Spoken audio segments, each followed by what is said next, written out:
Hello and welcome. My guest today is Andrij Dobriansky, Director of Communication at the Ukrainian Congress Committee of America. Andrij, thank you so much for joining us again. And thank you again for having me. Politica says Trump could impose new sanctions on Russia and in the coming weeks. It feels like finally, but do we actually see any signs of that happening, or I am missing something? Well, I think the daily news is what affects all of this. Even on Friday, as I was anticipating what news networks to talk to on Monday morning, there were some inkling that we would see further attacks in Iran and Israel. Obviously, that conflict has escalated tremendously. We now have a conversation with President Trump and President Putin in the interim. We also have political assassinations in the United States. There are so many issues that have popped up in the last few days that it seems almost a year ago, even though it was just a few days ago, when Ursula von der Leyen was speaking about negotiating with the United States a cap on fuel prices, oil prices, to be put against the Russian regime. So all of these international issues, domestic issues in the United States, other issues throughout Europe and the world, are constantly evolving, and they affect our ability to negotiate one final deal. As far as any legislation, we know that right now nothing is planning on happening until I would say July at this point, because we have already come to the point where Congress is once again, the House of Representatives is taking yet another week off. It's only the Senate who will be in Washington this week, but only for half the week, because then they have a holiday on Thursday as well. And more than likely, it will be dependent upon President Trump and his team negotiating with European leaders at the G7, which is happening while we speak, as well as I would say more likely a final resolution might happen at the NATO summit, where both the United States and the European partners can come to an agreement on what companies and what countries should be sanctioned. So we'll come back to the Middle East, I promise. But right now, let's focus on this topic. The Telegraph reports the U.S. is stepping back from military support for Ukraine, saying it's now Europe's problem. So the headlines swing from good to bad. But isn't the bad scenario looking more and more realistic? Well, most of the headlines from last week come from Pete Hegseth, the Secretary of Defense, testifying in front of two committees of the House and two committees of the Senate. So there was plenty of time to ask him questions. In none of his prepared remarks, so in what he expected to talk about, in none of those was Ukraine mentioned. It is also true that Ukraine is not mentioned in the budget that his Defense Department proposed to Congress. However, we heard several members of Congress as well as senators ask pointed questions about Ukraine, and it is his answers, often flippant, often not directly answering the question, that have made headlines around the world. But one should also understand that he also refused to answer that the United States doesn't have war plans against Greenland.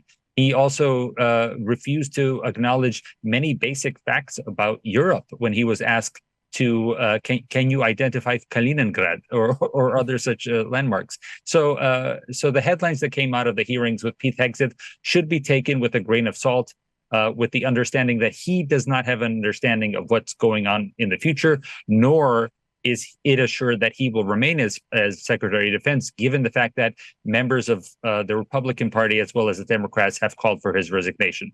So if we were to base it on the words of Pete Hegseth, then one would think that there is no possibility of future cooperation.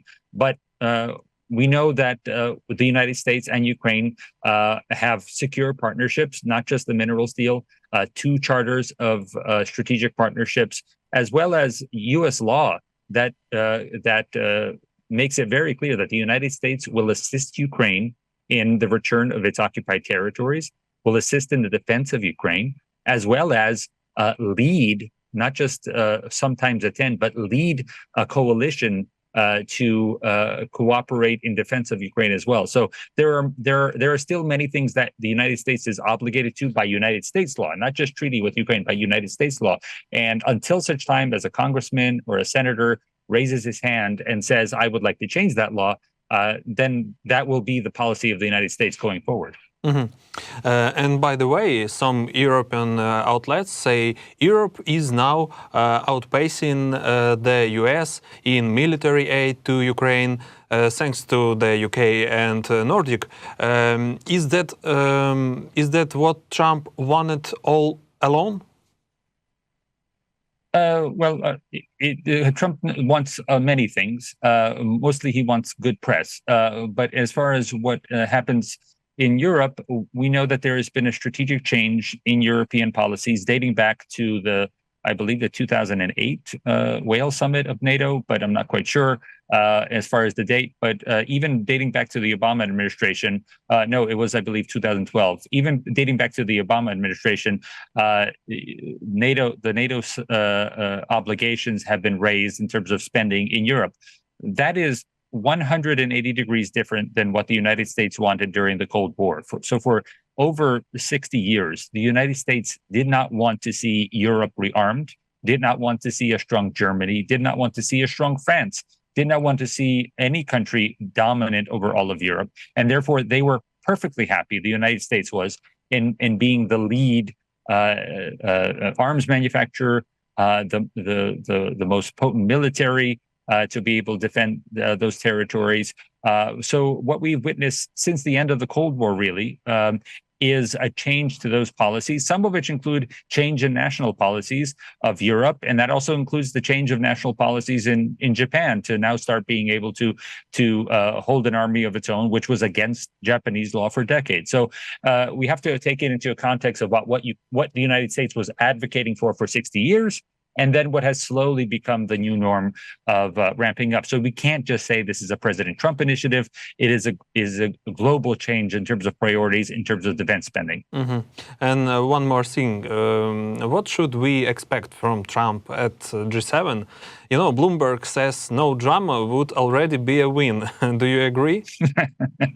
I agree. Again, there are so many developments both in the United States and out. We just had a political assassination here, that it'll be interesting to see exactly what President Trump says at each one of his press conferences, whether that's a separate conference after the meeting with Zelensky. He also has a separate meeting with both Canada and Mexico to discuss trade and tariffs with them. So there might be another opportunity to speak with the press then, as well as we know there is the joint press conference with with G7 leaders when they're all meeting. So for me, it's less what he says, but how many conversations are held behind closed doors. It is always more effective to talk behind closed doors with President Trump, and I really hope that the European leaders who have been supporting Ukraine make it very clear how much better it is for the United States to keep supporting Ukraine in one way or another. It doesn't have to be the same way that President Biden did. It could be the way that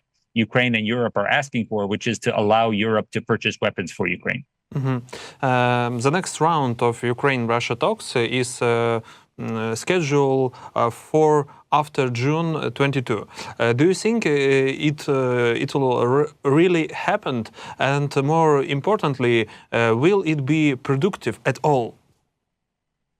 The issue here is keep bringing up international events. We also had an international U.S. Iran summit planned for this Sunday that never happened because of the war. So you never know what might happen due to the fact that Russia might escalate with further horrible attacks. We know that just in the last 24 hours there have been civilians killed in Ukraine, double that injured. So depending on the conflict, which is daily, this is my conversation with news producers in the United States when they show pictures of Israel and the civilian bombings there. This should not be news in the United States that to see civilian buildings. We see that every day in Ukraine. So when one shows pictures of other conflicts around the world, earthquakes or what have you, we should always be including Ukraine in that as well to underscore the fact that this is an ongoing live conflict with many civilian deaths. And therefore, when we're talking about when the next discussions, diplomatic meetings are, Ukraine is fully planning on going ahead. It's just a matter of what the changes in the war might be up until that point. We never know when the next tragedy might strike. Mm-hmm. If there is no ceasefire after round 3, do you think Ukraine has the option to walk away and blame Russia for dragging things out? I think more than likely it'll be Russia who doesn't show up for another round after round 3. It is Ukraine who is devoted to supporting its partners, and if Ukraine's partners ask that it meet with Russia, that's what Ukraine is going to do. Ukraine's partners have no influence over Russia. It is entirely on Russia as far as when they want to meet, and therefore these meetings haven't happened that regularly. There are plenty of opportunities that could have happened before this time that Russia simply has blown off. So I believe that Ukraine is dedicated. It is to a successful conclusion to this. It has offered many times different options for securing that peace. Dating back to even the first year of the war, President Zelensky put out a 10-point plan. We've seen how dedicated Ukraine has been in organizing international summits of peace. It is really on Russia to accede to that. And unfortunately, there is no international pressure that has been able to do that. So I do hope that we see additional sanctions and restrictions coming soon.